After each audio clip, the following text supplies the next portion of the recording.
안녕하세요. 월요일 복음의 진리 방송입니다. 오늘은 로마서 강의의 세 번째 주의 첫째 날입니다. 로마서의 내용은 참으로 놀랍습니다. 그래서 저는 로마서를 바울의 은혜의 걸작이라고 부릅니다. 바울은 갈라디아 성도들에게 은혜에 대해 가르쳤습니다. 그런데 갈라디아 성도들에게 바울은 화가 나 있었던 것 같습니다. 그가 화났었는지 확실하지는 않지만 그는 적어도 매우 힘들어했습니다. 바울은 갈라디아 성도들에게 이렇게 말을 시작합니다. 누가 너희를 꾀더냐? 우리가 너희에게 전한 복음 외에 다른 복음을 전하면 저주를 받을지어다. 이 말씀은 마치 바울이 장갑을 벗고 은혜의 복음으로 싸우려고 하는 것 같습니다. 이것은 많은 같은 내용들을 포괄합니다. 그런데 로마서에서는 조금 더 학문적으로 접근하며 하나님의 선하심에 대해서 체계적으로 설명하고 구약시대의 율법과 비교합니다. 여러분이 로마서를 읽고 이해한다면 제가 장담하건대 여러분은 종교에서 벗어나게 될 것입니다. 이렇게 말씀드리는 것이 저도 불편하지만 대부분의 기독교를 믿는 사람들은 구약의 율법 아래 살아가고 있습니다. 그들은 신약의 은혜에 대한 계시가 없습니다. 로마서, 갈라디아서, 히브리서 이 세 책을 여러분이 이해한다면 제가 장담하건대 여러분은 완전히 종교로부터 자유로워질 것입니다. 만약 로마서가 여러분이 가장 좋아하는 성경의 책 중 하나가 아니라면 그것은 여러분이 복음에 대한 계시가 없기 때문입니다. 그것이 바울이 로마서 1장 16절에서 17절에 이렇게 말한 이유입니다. 다시 돌아가서 2주 동안 공부했던 것을 나누지는 않을 것입니다. 간단히 요약하자면 바울은 복음이 구원을 주시는 하나님의 능력이라고 했습니다. 하나님에 대한 많은 진리들이 있습니다. 그중 어떤 것은 좋은 내용이 아닙니다. 어떤 것은 우리는 죄인이며 예수님이 없이는 우리는 지옥에 간다는 것입니다. 이 모든 것들은 다 진리입니다. 하지만 좋은 소식은 아닙니다. 복음은 구체적으로 사람들을 자유롭게 하는 좋은 소식을 말합니다. 그리고 로마서 1장 18절에서 20절을 통해 여러분이 사람들에게 그들이 얼마나 나쁜지 알려줄 필요가 없는 이유에 대해서 말하고 있습니다. 그것은 모든 사람의 안에는 그들의 죄성에 대한 직관적인 지식이 있기 때문에 그리고 그들은 하나님이 원하시는 모습에 미치지 못하게 되는 것입니다. 그리고 로마서 1장의 마지막 부분에서는 사람들이 하나님에 대한 직관적인 지식에서 멀어지게 되는 과정을 보여줍니다. 그들은 결국 성경에서 말하는 타락한 상실한 마음대로 내버려지게 되고 거기에서 그들의 양심은 화인 맞아서 더 이상 죄의식을 하지 못하게 됩니다. 그리고 로마서 2장에서는 종교적인 사람이 종교적이지 않은 사람을 평가할 수 없다고 합니다. 왜냐하면 그들이 그렇게 할 때 그것은 그들도 같은 정죄함 아래에 있다는 것을 보여주기 때문입니다. 로마서 3장에서 우리는 모두 죄를 지었음에 하나님의 영광에 이르지 못한다고 했습니다. 그것은 우리가 하나님과 교제할 수 있는 유일한 방법은 예수님이 하신 것에 대한 믿음을 통해서라는 것을 알려줍니다. 자신의 노력으로 하나님과 교제하려는 것이 아니고요. 이것은 정말 놀라운 내용입니다. 이것이 제가 이 방송에서 2주 동안 나누었던 내용입니다. 그리고 로마서 4장에서 바울은 구약시대의 유명한 사람 2명을 예시로 들고 있습니다. 첫 번째 유대인이며 모든 이스라엘 사람들의 조상인 아브라함과 다윗입니다. 그들은 중심적인 인물들입니다. 바울은 그들의 의로움이나 선함이 그들로 하여금 하나님과 교제할 수 있게 만든 것이 아니라는 것을 보여줍니다. 이것은 누군가가 정말로 그것에 대해 생각해 본다면 말할 필요도 없는 내용입니다. 다윗은 간음을 저지르고 간음한 사실을 덮기 위해서 살인을 저질렀습니다. 그는 완벽하지 않았습니다. 그런데도 성경은 그를 하나님의 마음에 합한 자라고 했습니다. 그는 언젠가 하나님이 사람들의 죄를 인정하지 아니하실 날이 올 것이라고 예언했습니다. 인정하지 않았던 것이 아니고 인정하지 않는 것도 아니며 미래에 인정하지 아니하실 것이라고 했습니다. 이것에 대해서 이미 얘기했었습니다. 로마서 4장에서는 이 2명의 구약시대의 위대한 조상들을 통해 그들이 모든 것을 잘해서 하나님과 교제할 수 있던 것이 아니라는 것을 보여줍니다. 아브라함은 자기 아내에 대해서 2번이나 거짓말을 한 사람입니다.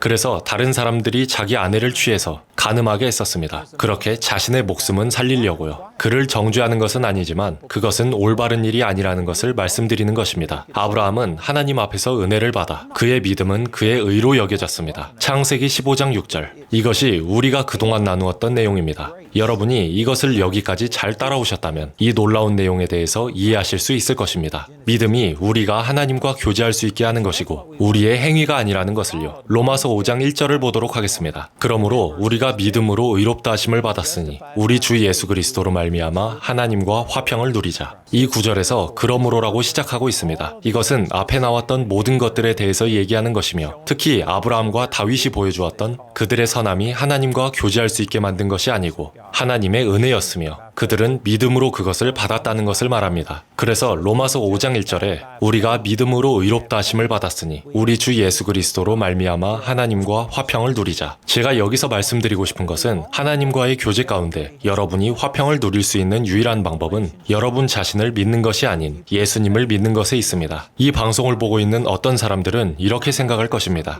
저에 대해서 모르고 하시는 말씀이네요. 저는 정말 괜찮은 사람이고 잘하고 있어요. 거룩하게 살고 있죠. 저는 그런 사람들과 같이 먹고 어울리면서 욕하지 않아요. 여러분은 여러분이 살아가는 방식에 대해서 교만한 것입니다. 여러분이 하나님 앞에 섰을 때 성경에서 말하기를 모든 사람이 죄를 범하였음에 하나님의 영광에 이르지 못하더니 그들은 제 기준이나 다른 누군가의 기준에 이르지 못한 것이 아니고 그들은 하나님의 영광인 예수님의 기준에 이르지 못한 것입니다. 만약 여러분이 예수님의 영광을 본 적이 있었다면 여러분은 자신이 그분의 영광에 이르지 못한다는 것을 알게 될 것입니다. 여러분이 이 방송을 보시기 훨씬 전에 저는 오늘 이 방송을 녹화하고 있습니다. 사실 오늘은 하나님이 제 삶을 변화시킨 후 53년이 되는 날입니다. 63년 전 오늘 저는 거듭났었습니다. 저는 하나님을 구했었고 하나님을 위해 살았으며 상대적으로 거룩한 삶을 살고 있었습니다. 그런데 저는 제가 하나님의 축복을 받을 자격이 있다고 생각했었습니다. 제 아버지는 제가 12살 때 돌아가셨는데 저는 몇 주 동안 아버지를 위해 기도하면서 11살이었던 저는 금식도 했었습니다. 아버지가 낫기를 위해서 기도했었는데 아버지는 낫지 않았습니다. 다른 사람도 있는데 일정 기간 저를 길러주셨던 할머니입니다. 제가 8살 때 할머니는 돌아가셨습니다. 그리고 비공식적으로 약혼했었던 여자친구도 있었는데 그녀도 세상을 떠났습니다. 제 주변에 이런 사람들이 많이 있었습니다. 저는 하나님을 믿었고 기도했었는데 아무것도 일어나지 않았습니다. 저는 당황스러웠습니다. 돌아보니 저는 이렇게 생각하고 있었습니다. 하나님, 저를 제대로 대접해 주시지 않는군요. 저는 이것보다 훨씬 더 잘 살고 있다고요. 저는 더 나은 대접을 받아야 해요. 모든 이야기를 다 하지는 않을 텐데 토요일 저녁 기도 모임에서 하나님이 나타나셨습니다. 저는 하나님의 영광을 받고 그분의 거룩하심을 봤습니다. 저는 누구보다 잘 살고 있었고 심지어 교회 목사님들보다도 잘 살고 있다고 알고 있었습니다. 저는 제가 가진 모든 것을 다해 잘 살려고 하고 있었다는 뜻입니다. 그런데 제가 하나님의 영광을 봤을 때 제 의로움은 그저 더러운 옷과 같다는 것을 깨달았습니다. 이사야 64장 6절 그 근처 말씀이었던 것 같네요. 저는 하나님과 비교해서 종교적인 바리새인이었다는 것을 깨달았습니다. 저는 위선자였습니다. 저는 베옷을 입고 죄를 덮어쓰고 회개했습니다. 그래서 저는 이 말씀을 자신이 정말 잘하고 있으며 하나님이 내게 잘해주셔야 한다고 생각하는 분들에게 드리는 것입니다. 무엇보다도 그런 사람들은 아직 하나님의 영광을 보지 못했습니다. 그리고 하나님의 근처에도 가지 않을 것입니다. 하나님, 제게 잘해주셔야 해요. 저는 금식했고 기도했고 이것도 했고 저것도 했거든요. 이제 하나님이 움직이실 차례예요. 이런 자세를 가지고서는 하나님께 나아가지 못할 것입니다. 누구든지 이렇게 말하는 사람은 하나님과 친밀한 만남을 가져보지 못한 사람입니다. 아니면 그렇게 말할 수가 없습니다. 또는 여러분이 특정 기간 동안 무슨 이유로 인해 모든 일을 다 잘했습니다. 그래서 여러분은 자신에 대해 만족하게 됩니다. 그런데 이런 것은 마치 러닝머신 위를 달리는 것과 같습니다. 오늘 저는 러닝머신 위에서 달렸었습니다. 힘들었지만 있는 힘을 짜내서 달렸습니다. 비록 제가 페이스를 지키면서 잘 달렸더라도 잠깐만이라도 멈추면 저는 퓨 하고 날아갈 것입니다. 예전에 실제로 그랬던 적이 있습니다. 헬스장 바닥에 굴러서 떨어졌던 적이 있습니다. 수건을 주우려고 했던 것 같은데 뭐 하다가 그렇게 되었는지 기억이 나지 않네요. 어쨌든 제가 말씀드리고자 하는 것은 만약 여러분이 잘해서 하나님의 호의를 얻어낼 수 있다고 생각하고 여러분이 지금 모든 것을 잘 해내고 있다면 절대 쉴 수가 없게 됩니다. 그럴 때 여러분에게 평안은 없을 것입니다. 왜냐하면 오늘 여러분이 다 잘해서 매우 행복해하고 있다 하더라도 장담하건대 내일은 옵니다. 그 다음 날도요. 그러면 여러분은 결국에는 그렇게 계속하지 못하게 될 것입니다. 결국 여러분은 할 수 없게 됩니다. 우리는 타락한 인간일 뿐입니다. 만약 여러분이 하나님을 향해 직접적으로 죄를 짓지 않더라도 실수로 죄를 짓게 될 것입니다. 일부러 죄를 짓지 않더라도요. 여러분은 실수하게 될 것이고 그러면 여러분의 세계는 무너지게 될 것입니다. 왜냐하면 그것은 여러분 자신 위에 세워진 것이기 때문입니다. 하나님과 화평을 누릴 수 있는 유일한 길은 예수님이 여러분을 위해 하신 것을 믿는 것입니다. 제 마음 가운데 느껴지는 것은 제가 설명하고 있는 이런 모습으로 살아가는 사람들이 전 세계에 있다는 것입니다. 여러분은 하나님을 기쁘게 하고 싶고 하나님이 여러분을 받아주시기를 원하며 하나님의 축복이 여러분의 삶 가운데 나타나기를 바라지만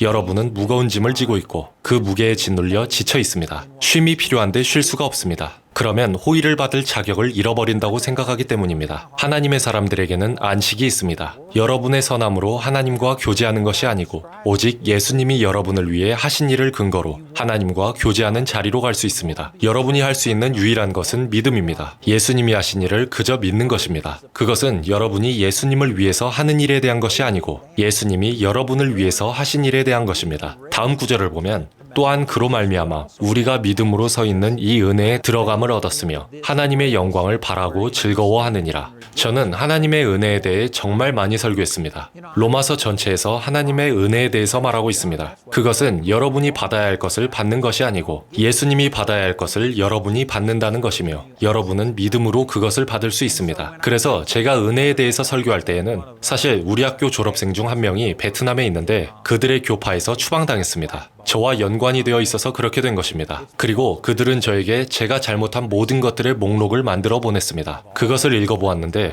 기본적으로 그들이 하는 얘기는 제가 하나님의 은혜를 설교하기 때문에 그렇다는 것이었습니다. 제가 사람들에게 죄를 지으라고 부추긴다면서 제가 거룩한 삶을 살고 있다고 생각하지 않는다고 하였습니다. 제가 말하는 것은 전혀 그런 뜻이 아닙니다. 로마서 6장에서 이 부분에 대해서 명확하게 짚고 넘어갈 것입니다. 모두 이것을 이해할 수 있을 것이라고 생각합니다. 그런데 여기 이 구절에서는 하나님의 은혜를 가르치는 데 있어서 중요한 균형에 대해서 말하고 있습니다. 우리가 믿음으로 서 있는 이 은혜에 들어감을 얻었으며 여기서 들어감을 얻었다는 엑시스라는 단어는 헬라어 원어로 보면 입장 허가를 받았다는 뜻입니다. 여러분이 영화를 보러 가면 표를 사야 합니다. 여러분의 돈을 내고 입장할 수 있는 표를 사야 합니다. 그렇게 여러분은 표를 사서 그 영화를 볼 수 있게 되는 것입니다. 하나님의 은혜는 여러분의 어떠함과 상관없이 하나님께서 여러분을 위해서 하신 것입니다. 그것은 이미 2000년 전에 이루어졌습니다. 성경에서 말하기를 우리가 예수님을 볼 때 은혜와 진리가 충만한 것을 본다고 했습니다. 우리가 아직 죄인 되었을 때에 그리스도께서 우리를 위하여 죽으심으로 하나님의 은혜는 우리에게 확증되었습니다. 곧 이 구절에 대해서 같이 볼 것입니다. 그것은 2000년 전에 이미 일어난 일입니다. 그래서 은혜는 여러분의 어떠함과 상관없이 하나님께서 여러분을 위해서 하신 것입니다. 여러분이나 제가 태어나기 2000년 전에 말이죠. 그리고 사전적인 의미로 보자면 은혜는 값없이, 과분한, 공없이 얻는 호의입니다. 여러분이 은혜를 받을 자격을 얻기 위해 무엇이라도 해야 한다면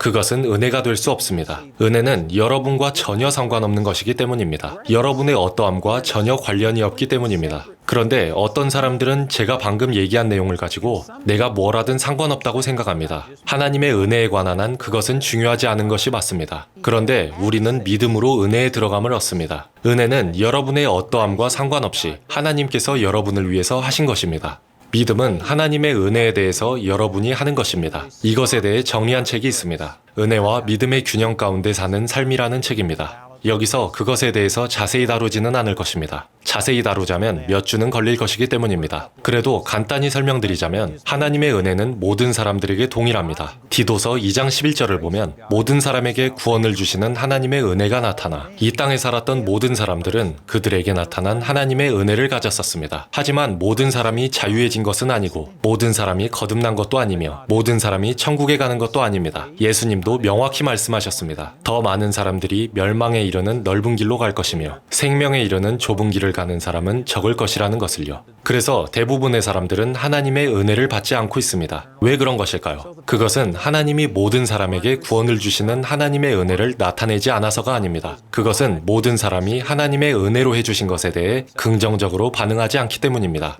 그것이 바로 믿음입니다. 믿음은 하나님의 은혜에 대해 긍정적으로 반응하는 것입니다. 믿음은 우리가 하나님으로부터 긍정적인 반응을 얻기 위해서 무엇인가를 하는 것이 아닙니다. 정말 놀랍습니다. 많은 사람들이 이 내용을 듣고 놀랐을 것입니다. 이렇게 말씀드리겠습니다. 믿음은 하나님으로부터 긍정적인 반응을 이끌어낼 수 없습니다. 그런데 많은 사람들은 이렇게 가르칩니다. 믿음은 하나님을 움직일 수 있습니다. 여러분이 이것도 하고 저것도 하면 하나님이 이것을 하실 것입니다. 하나님은 여러분의 믿음에 반응하시는 것이 아닙니다. 하나님은 당신이 겪을 수 있는 어떤 문제도 예상하셨습니다. 죄, 질병, 고통, 가난, 우울, 절망 등 하나님의 도움이 필요한 어떤 필요에 대해서도 하나님이 있어야 하는 여러분의 어떤 필요가 되었든지 그 필요가 있기도 전에 하나님은 이미 모두 채워주셨습니다. 하나님은 은혜로 모든 사람들을 위해 구원을 주셨습니다. 그들이 그것을 받든지 받지 않든지 말이죠. 하나님은 모든 사람을 위해 치유를 주셨습니다. 그들이 그것을 받든지 받지 않든지 말이죠. 하나님은 기쁨과 평안, 자유함을 주시고 있습니다. 하나님이 여러분에게 은혜를 주시게 하기 위해 여러분이 무엇인가를 할 필요는 없습니다. 은혜는 이미 나타났습니다. 그리고 믿음은 하나님을 움직이게 하는 어떤 것이 아닙니다. 믿음은 하나님이 은혜로 이미 하신 것들에 대해 여러분이 반응하는 것입니다. 이것은 정말 놀라운 내용입니다. 제가 이 내용을 이해해서 이렇게 말씀드리기까지 20년의 기간이 걸렸습니다. 제가 종교적이었어서 그렇고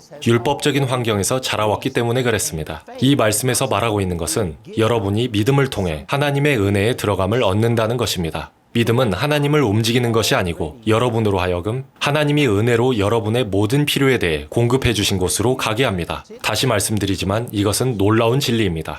시간이 많이 지체되었네요. 이 구절에 대해서 한 주 동안 계속 나눌 수도 있을 만큼 이것은 놀라운 내용입니다. 3절을 보면 다만 이뿐 아니라 즉 여러분은 예수님을 통해 화평을 누리고 믿음으로 하나님의 은혜에 들어감을 얻었으며 여러분은 이런 것들을 기뻐하고 있을 것입니다. 다만 이뿐 아니라 우리가 환난 중에도 즐거워하나니 이는 환난은 인내를 인내는 연단을 연단은 소망을 이루는 줄 알미로다. 소망이 우리를 부끄럽게 하지 아니함은 우리에게 주신 성령으로 말미암아 하나님의 사랑이 우리 마음에 부은 바 됨이니.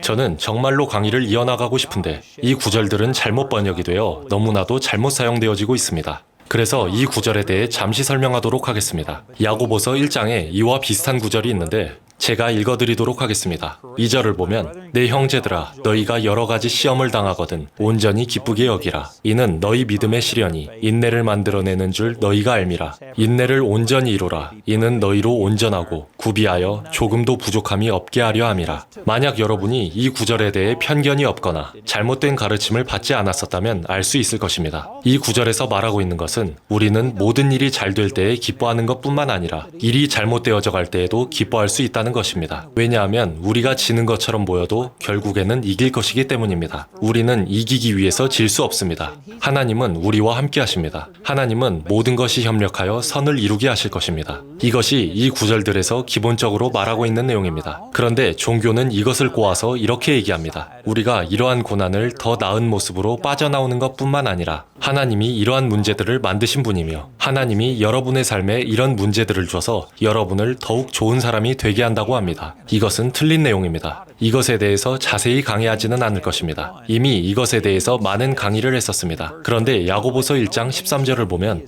사람이 시험을 받을 때 내가 하나님께 시험을 받는다 하지 말지니 하나님은 악에게 시험을 받지도 아니하시고 친히 아무도 시험하지 아니하시느니라. 오직 각 사람이 시험을 받는 것은 자기 욕심에 끌려 미혹됨이니 욕심이 잉태한즉 죄를 낳고 죄가 장성한즉 사망을 낳느니라. 그리고 야고보는 이렇게 명확하게 얘기합니다. 내 사랑하는 형제들아 속지 말라. 온갖 좋은 은사와 온전한 선물이 다 위로부터 빛들의 아버지께로부터 내려오나니 그는 변함도 없으시고 회전하는 그림자도 없으시니라. 이것은 예외가 없다는 뜻입니다. 여러분이 이 말씀을 문맥에 맞게 본다면 하나님이 여러분의 삶에 문제를 주시는 분이라고 말하지 마십시오. 여러분이 인내를 위해서 기도했더니 하나님이 여러분을 위해서 고난을 주셨다고 말하지 마십시오. 그것은 이 구절에서 말하고 있는 내용이 아닙니다. 이 구절에서 말하고 있는 것은 우리는 좋을 때에 기뻐할 뿐만 아니라 나쁠 때에도 기뻐할 수 있다는 것입니다. 하나님은 그때에도 우리와 함께 하시며 우리가 하나님의 말씀 위에 믿음으로 서 있으면 우리는 이기게 되어 있다는 것입니다. 우리가 주님과 동행함에 따라 우리는 더욱 자신감을 가질 수 있는 경험들을 하게 될 것입니다.